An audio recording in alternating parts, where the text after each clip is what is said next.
Called the cup of consummation. Now, why is it called the cup of consummation? Because he can't drink from that cup.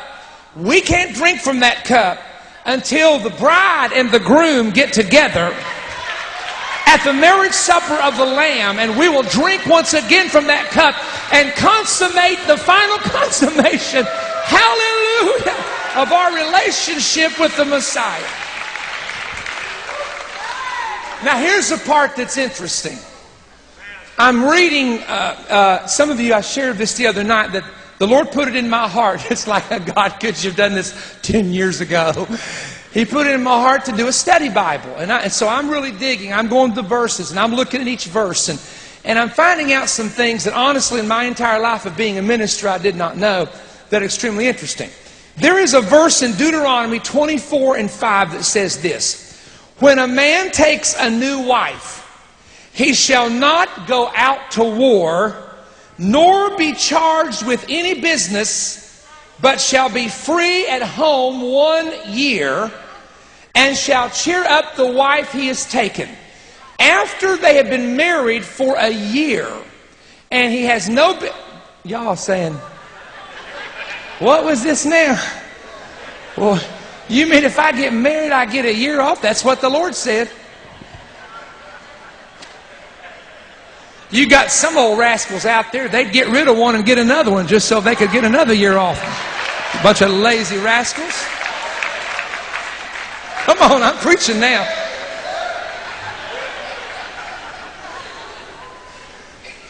All right, now here's what's interesting. They can't go to war during the year. They have to wait till the year's up because he has to cheer up his wife for 1 year. Now, I believe, now you got to go back to the 7 days. Remember, there were 6 days, right? Why is it in the book of Revelation, the seventh angel, it's done. Number 7, it is finished. Because in the 6 years of heaven, we go all the way up to the destruction of Mystery Babylon, which happens on the 6th year.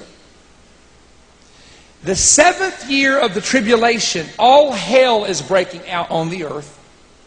But in heaven, on the 7th year, wait a minute, 7 is the Shabbat. It's the day of rest.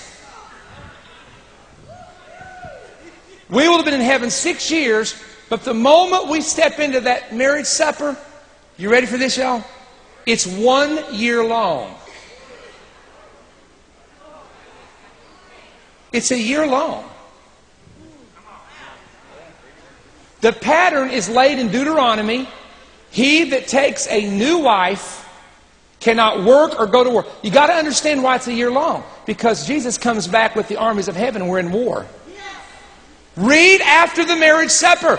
That's when we come back to the earth and we're battling. He battles the Antichrist and we are coming back as the army of heaven. So you can't go to war unless you've taken a year with your bride to cheer her up. Hey! Now I want you to imagine getting to eat a year.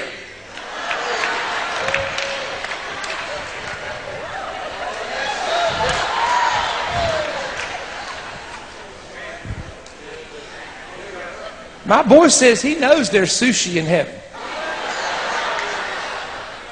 I've been to Louisiana and I know this crawfish etouffee going to be there. Hello. Think about what I just said. A year's time, because if you look at the chronology, the marriage supper is at the end of the 7.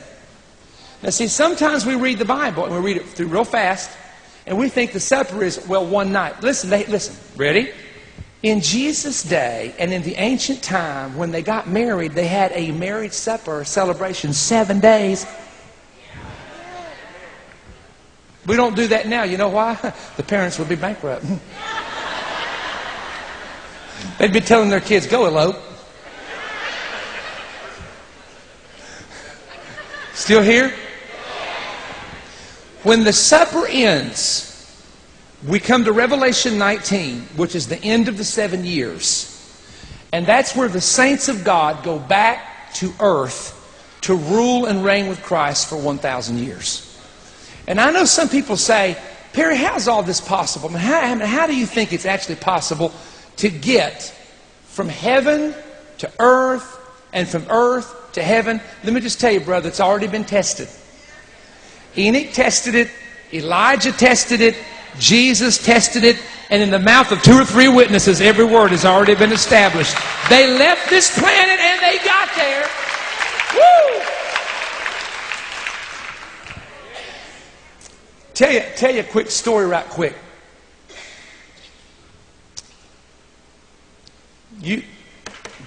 I have a missionary friend of mine that knows the son of this man. He was the one that told me the story. There was a missionary that spent over 50 years overseas. He never even came back to the States. He had raised his children there. In fact, his wife died there. And he got to be so kind of old and feeble that he just couldn't do it anymore. So they asked him, said, "Daddy, let's go back to the States. We can take care of you better there." And they went by boat. They came back to the port. The captain on the ship said, "Ladies and gentlemen, there's a very well-known, world-renowned movie star that's on this boat, and they have a press conference for her, and we're going to have to let her off the boat. We're going to ask everyone else to remain on the ship till we give you the signal to go." So the old missionary and his son came to the deck and watched, and there they were. There's thousands of people, press people flashing bulbs, holding on to every word she was saying. He looked, waited. The old man was so tired, he just said, "Daddy, we'll just get off last if you don't mind. We'll just sit up here and we'll wait." And they did. When they finally got off that boat, the son looked around, and there wasn't one press person, and there wasn't one reporter, and there wasn't even any church people. And he got very upset. And he said these words. He said, "This is absolutely not fair. Here is someone that just makes movies, and they get this welcome. You go on the mission fields for 50 years. Mama dies there. You almost died there a couple times. You give your whole life to feeding and taking care of poor people. And there should at least be a huge welcoming committee here, Dad, welcoming you back. You've come all the way home, and there's nobody here to greet you."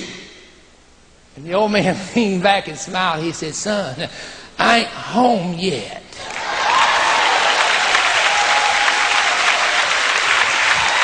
What? How?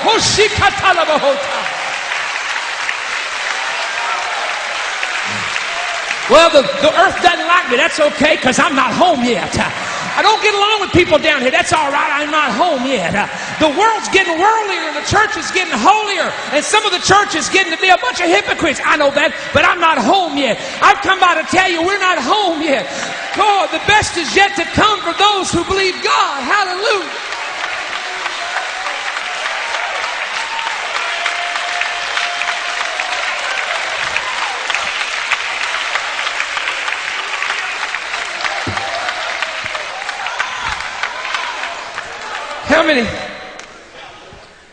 How many of you were not here, oh my goodness, where I told the story about my grandma and my granddad? It was in the morning service. How many of you were not here in the morning service? Raise your hand. I just felt like I need to tell this again. Bring up Granny's picture. I'm going to have to show you a picture of him. On the far right is my mother, and then her sister Janet. They had 2 children, and then Grandma and Granddad. Lord, I'd sure love to have that guitar and that accordion right now. That's a beautiful guitar. And when he was 17 years of age, he eloped with her when she was 16. Now, she's pretty in that picture, but my Grandma Beva looked like a Hollywood movie star. We got some old pictures we got out the other day, the old ones.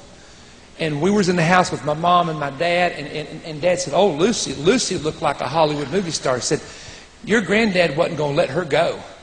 He was afraid somebody was going to get her, and he just went in there one day and said, 'Come on, we're going to go get married.'" And do you know, they stayed married for over 60-some years. and they were never apart. He told me, my granddad told me, that they were apart